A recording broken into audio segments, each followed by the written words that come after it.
जय श्री राम। हर हर महादेव। एक बार मुझे क्लियर कर दें आवाज़ आ रही है या नहीं, क्योंकि हमेशा आवाज़ में कुछ ना कुछ दिक्कतें रहती हैं।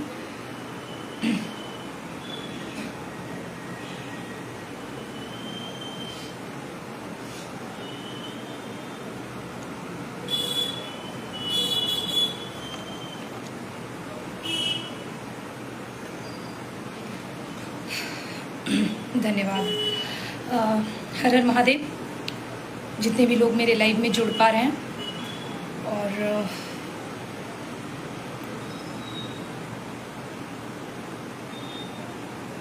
जी बिल्कुल, मेरा लाइव आने का कोई ना कोई टॉपिक ज़रूर होता है, क्योंकि क्या है ना कि ऑनलाइन आके उल्टा सीधा बोलना, सिर्फ मैं वो सब बिल्कुल भी नहीं करती हूँ। तो जैसे कि मुझे जाना जाता है जिस छवि की वजह से, जिस रूप की वजह से, ऑनलाइन हो या ऑफलाइन, मैं वैसी ही रहती हूँ। तो जी बिल्कुल, मैंने पोस्ट डाला है। वैसे अजय भैया, जो कि हमारे जमुई जिला के पूर्व एमएलए रह चुके हैं, विधायक रह चुके हैं, उनकी तबीयत थोड़े दिन से कुछ सही नहीं चल रही है। तो भगवान से प्रार्थना है कि वो जल्द स्वस्थ हो जाएं। देखिए, मैं एक बात क्लियर कर दूं सभी लोगों को, और आप लोग बखूबी जानते हैं कि मैं अपनी बातों को हिंदुत्व के पक्ष पे रखती हूँ, महिलाओं के सम्मान के लिए रखती हूँ। हमारे देश में हो रहे लव जिहाद के विरुद्ध जो भी चीज़ें हैं, मैं उस टॉपिक पे अपनी बातों को रखती हूँ। किसी भी घटिया किस्म की जातिवाद की राजनीति से मेरा दूरों दूर तक कोई संबंध नहीं है। किसी भी घटिया राजनीति से और घटिया जातिवाद की राजनीति से मेरा दूरों दूर तक कोई संबंध नहीं है, और ना ही मैं इस चीज़ का समर्थन करती हूँ। और जैसा कि आप सबको पता होगा कि 48 दिन का कारावास था मुझे, मैं वापस आई हूँ। तो बहुत सारे लोग हैं, बहुत सी अपनी अपनी बातें भी बना रहे हैं। तो मैं एक बात आपको फिर से क्लियर कर दूँ कि मैंने हिंदुत्व का पक्ष लेना किसी पार्टी या किसी संगठन के नाम पे शुरू नहीं किया, और ना ही अभी तक मैं किसी पार्टी या किसी संगठन में जुड़ी हुई हूँ। बहुत जगह मैंने ये न्यूज़ देखा भी था कि इस संगठन की संयोजिका, इस संगठन की, नहीं, बिल्कुल भी नहीं। संपूर्ण भारतवर्ष में जहाँ भी हिंदुत्व के कार्यक्रम होते हैं, वहाँ बखूबी मुझे बुलाया जाता है अपनी बातों को रखने के लिए, जिसकी वजह से हमारे देश की महिलाएं, हमारे देश की नारियां, लड़कियां जो आए दिन लव जिहाद की चपेट में आ रही हैं, उनको मैं बचा सकूं। मेरी बातों को वो समझ के अपने आप को उस दलदल से जो फंस चुकी हैं लव जिहाद जैसे षड्यंत्र में, वहां से निकाल सके। और इसका समर्थन करते हुए इंस्टाग्राम ने फिर से, मेरी 5वीं या 6ठी इंस्टाग्राम की आईडी है, जिसमें 2 लाख ऑलमोस्ट मेरी फैमिली होने वाली थी, और सस्पेंड हो गई है मेरी वो अकाउंट। तो ऐसा कुछ नहीं है कि अकाउंट सस्पेंड हो गया तो मैं बोलना बंद कर दूंगी। देखो, हमारा काम है जिस भी तरह से हिंदू जागे। आपने सुना होगा कि बाला साहब ठाकरे जी कहते हैं कि यदि तुम हिंदुत्व के लिए लड़ नहीं सकते तो बोल नहीं सकते, तो जो बोल रहे हैं उनका समर्थन करो या चुप रहो। कायरों के भांति उनका विरोध करके या उस अपने आप को हिंदुत्व का दामन से छुड़ाने की कोशिश ना करो। तो मैं वही कार्य कर रही हूँ, और आज भी मेरा वही रूप है जो मेरा पहले हुआ करता था। और बहुत से ऐसे, मुझे समझ में नहीं आता किसने इन्हें डिग्री दे दी है ये न्यूज़ चैनल चलाने की, क्योंकि लगातार वो कहते हैं कि खुद को हिंदू शेरनी कहने वाली, खुद को हिंदू शेरनी। आपने एफआईआर की कॉपी नहीं पढ़ी है क्या भैया? थोड़ी एफआईआर की कॉपी पढ़ना, ठीक है? और इससे पहले जो लक्ष्मीपुर में मेरे ऊपर एफआईआर हुए, जरा उसे भी पढ़ना। उसमें क्लियर मेंशन है, हिंदू शेरनी उर्फ खुशबू पांडे के ऊपर ये एफआईआर दर्ज करवाई गई है। तो ये तो मुझे भारत के लोगों ने दिया है, ये मुझे भारत सरकार ने भी दे दिया है। तो ये मैंने खुद से नहीं कहा, और खुद से कहने पर अगर सब कोई कुछ बन ही जाए तो आप लोग भी कुछ ना कुछ जरूर होते। तो ये बड़ी ऊंची मानसिकता वाली, नीची मानसिकता वाली जो हरकतें हैं, कृपया करके इसे बंद कर दें। और जितना हो सके हमारे देश में हिंदुत्व को समर्थन करें। मेरी आए दिन निवेदन रहती है, सरकार से रहती है, हिंदुओं से रहती है, और इस बार फिर से रहेगी कि जल्द से जल्द हमारे देश में यूसीसी लागू हो। जो हमारे देश का सब कूड़ा कचरा जमा है वो जल्द से जल्द हमारे भारत से निकले। जितने भी पाकिस्तानी जिन्होंने शरण ले रखी है भारत में, और वो कहते हैं कि भाई हम कैसे जाएं, हमारे बच्चे हैं, हम तो इतने दिन के प्रेग्नेंट हैं, हम तो जा ही नहीं सकते। तुम इस देश में रह के किसी पाकिस्तानी से शादी कैसे कर सकती हो? तो मुझे लगता है कि जो भी इस प्रकार की घटनाओं को अंजाम देने की कोशिश कर रहे हैं, उनकी बातों को नजरअंदाज करते हुए भारत सरकार जल्द से जल्द यूसीसी लागू करे। और जिन लोगों को ये लगता है कि मैं शांत हो जाऊंगी, रुक जाऊंगी, थम जाऊंगी, तो एक बात बता दें कि शेरनी ये टैग अगर मुझे मिला है तो इस बात को ध्यान रखिए कि मैं इस उपाधि को बखूबी संभाल के रखूंगी।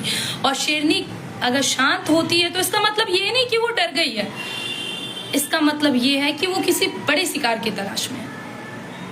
ये मैं खुद को नहीं कह रही हूँ, हमारे देश में जो भी हिंदुत्व के लिए आवाज उठा रहे हैं, जो भी हमारे देश में हिंदुत्व के लिए कार्य कर रहे हैं, मैं उन सब से कहूंगी।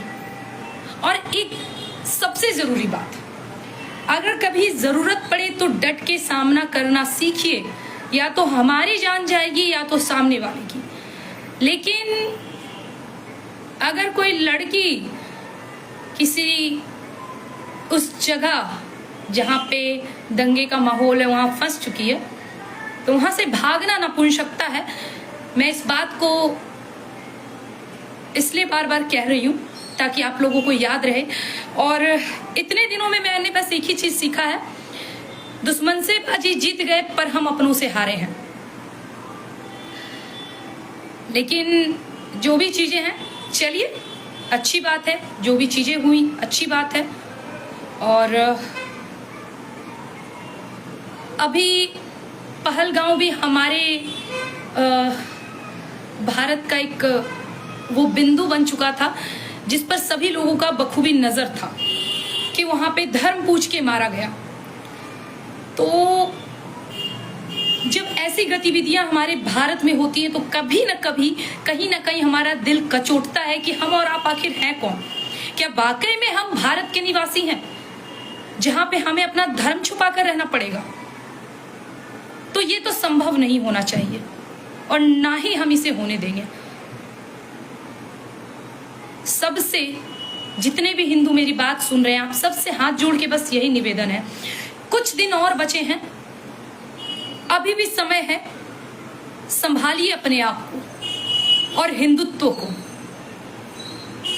वरना आने वाली पीढ़ियां आपको गालियां देंगी। अपने देश को बचाइए, अपने धर्म को बचाइए। और ये कहना मेरे लिए कोई बयान की तरह नहीं होना चाहिए।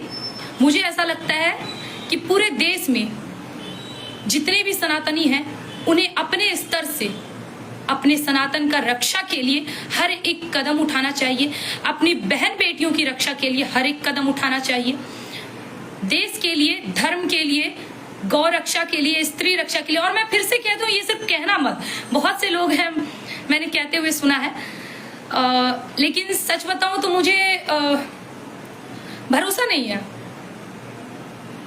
मैं भरोसा कर सकती हूँ तो वो स्वयं पे, अपने परिवार पे, उन लोगों पर जिन लोगों ने उन दौरान मुझे 48 दिन के कारावास से निकालने में मेरी मदद की।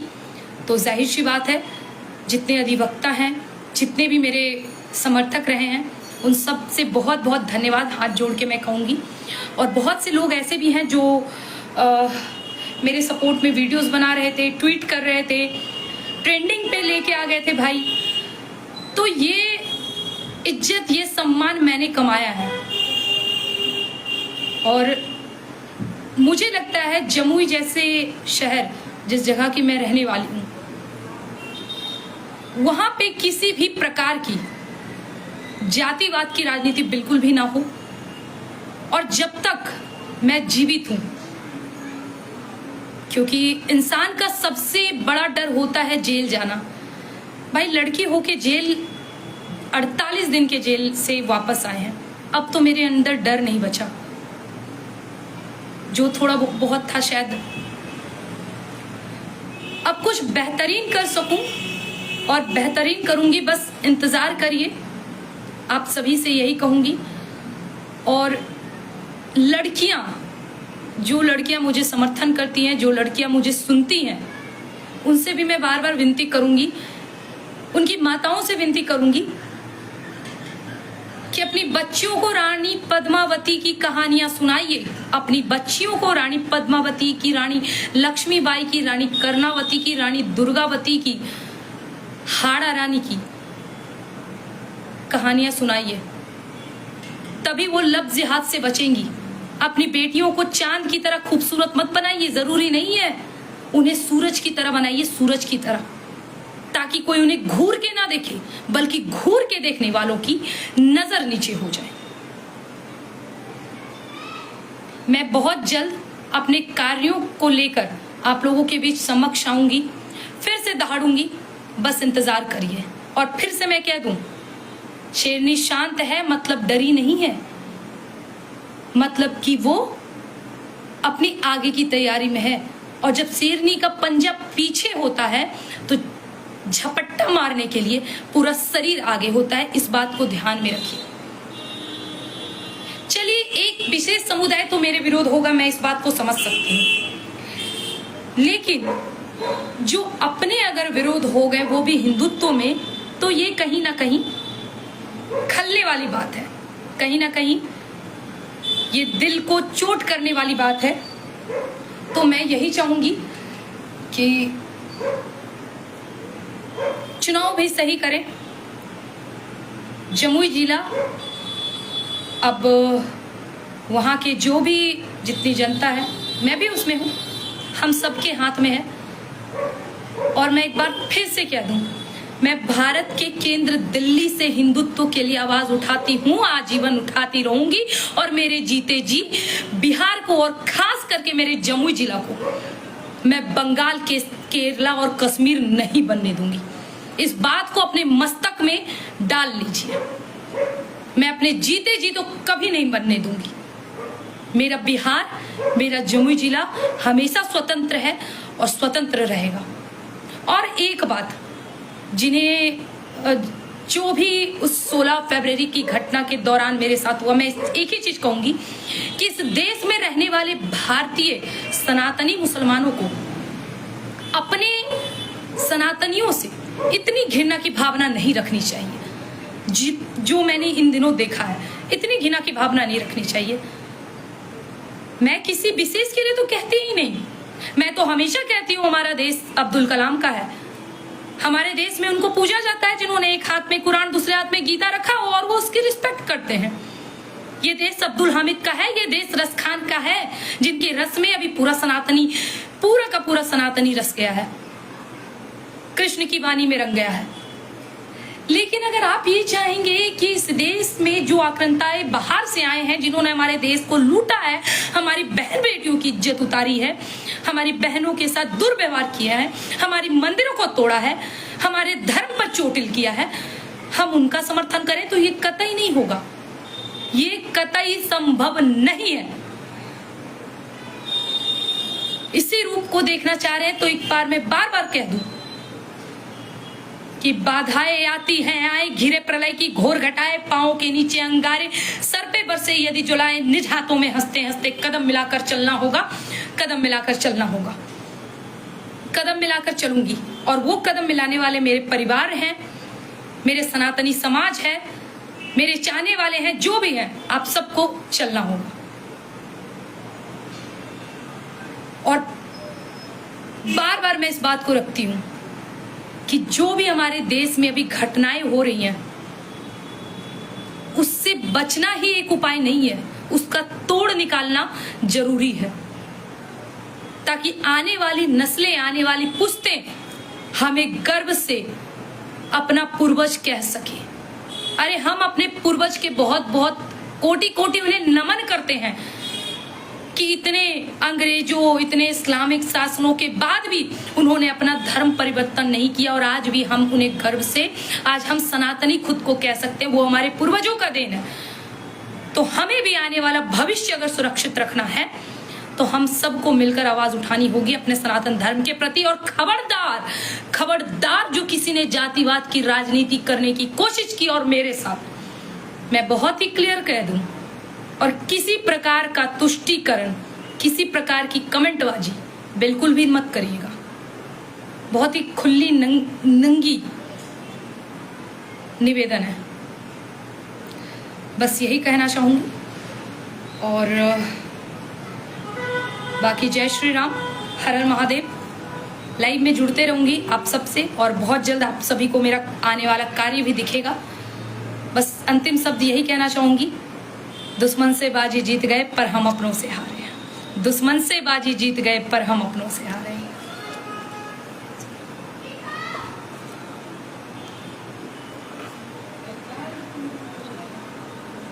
योगी शानीनाथ, तुम लाइव हो, हमें अच्छा लगा। जय शिव गोरख, जय गोरखनाथ। और बिल्कुल, और सिंदूर ऑपरेशन भाई हमारे देश का वो मॉक ड्रिल करते करते भाई सिंदूर ऑपरेशन हो गया। तो हमारे देश में ऐसी कार्य तो हो रही है और हम वो पीढ़ी है जो अपनी आंखों के सामने कोरोना भी देख ली है, अपने आंखों के सामने मॉक ड्रिल भी देख ली है, राम मंदिर धारा 370-35 से ज्ञानवापी मथुरा का मुद्दा, 3 तलाक खत्म होते हुए सब कुछ अपने आंखों से देख लिए। वाकई में ये हमारे लिए स्वर्ण काल में होगा और अपने आप को बहुत ही ज्यादा आप गौरवान्वित महसूस करिए कि आप भी इसी पीढ़ी के हैं जिस पीढ़ी में ये सभी कार्य हो रहे हैं। और जिन्होंने कहा था कि जाओ अपनी सरकार को धर्म बताना, तो धर्म लो हमने बता दिया अपना कि किस प्रकार तुमने उस बहन का सिंदूर पोंछा था।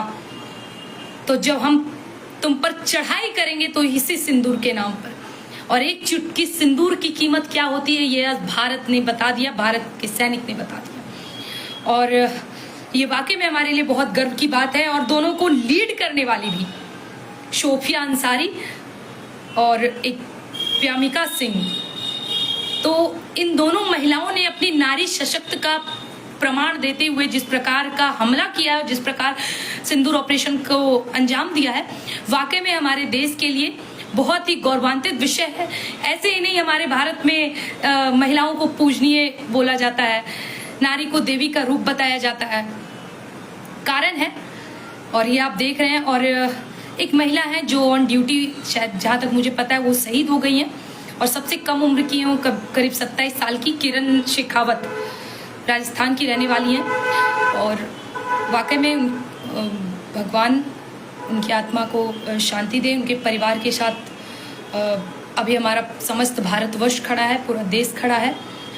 और यही कहेंगे कि हमारे देश में अगर महिलाएं हों तो ऐसी हों जो हमारे देश का नाम रोशन करे, जिनका नाम इतिहास के स्वर्णिम अक्षरों में लिखा जाए। सिंदूर शक्ति है भारत का। बिल्कुल बिल्कुल। और इसी में एक हमारे बड़े अच्छे साहित्यकार हैं, हमारे बड़े भाई समान शिव प्रकाश साहित्य, उन्होंने बड़ा अच्छा एक कविता लिखा है कि जो भी हमने किया हमारे खातिर खेल के जैसा था, जो भी हमने किया हमारे खातिर खेल के जैसा था, और ज्यादा कुछ नहीं किए हम बस जैसे को तैसा था, ज्यादा कुछ नहीं किए हम बस जैसे को तैसा था। निर्दयता कहाँ तुम देख पाओगे यदि हमने ठान लिया, कलमा पूछ रहे थे बोलो शिव तांडव ये कैसा था। तो बहुत ही अच्छा मुझे ये कविता लिखा, लेकिन उसी दौरान मेरा इंस्टाग्राम भी सस्पेंड हो चुका था, जिसकी वजह से मैं आप लोगों के समक्ष नहीं रख पाई और आज रख रही हूँ। तो वाकई में अभी हमारे देश में जो भी चीज़ें हो रही हैं और इसे हम अपनी आंखों से देख पा रहे हैं, तो हम शायद स्वर्णिम युग के वो पीढ़ियाँ हैं जो अपने आंखों के सामने इन सभी कार्यों को देख पा रही हैं। और बाकी यही कहूँगी, देश धर्म के प्रति ईमानदार रहिए, बस इतना ही कहूँगी। और भागने का इतना शौक है तो साड़ियाँ पहन के भाग लीजिए, बस उससे ज्यादा कुछ नहीं कहेंगे। इशारे में तो पूरी दुनिया समझ जाती है, आप तो फिर भी समझ ही जाएंगे। जिसने हिंदुत्व का दामन थामा उसे भागने का ये नहीं होना चाहिए, भय नहीं होना चाहिए। और अगर हिंदुत्व का दामन थामे हो तो मरते दम तक साथ रहना है। बस इसी प्रेरणा के साथ मिलते हैं जल्द आप सबसे अगले लाइव में। तब तक ध्यान रखें। जय श्री राम, हर हर महादेव, जय हिंद।